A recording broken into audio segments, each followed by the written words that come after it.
امریکہ کی 6 ریاستوں میں طوفان اور سیلاب سے ہلاک افراد کی تعداد 223 تک جا پہنچی، سینکڑوں افراد لاپتہ ہو گئے۔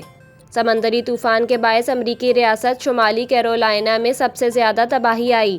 صرف اسی ریاست میں اموات کی تعداد 106 ہو چکی ہے۔ بنکوم میں 72 اموات جبکہ فلوریڈا میں بھی درجنوں شہری موت کا شکار ہوئے۔ امریکی میڈیا کے مطابق 7 لاکھ افراد تاحال بجلی سے محروم ہیں۔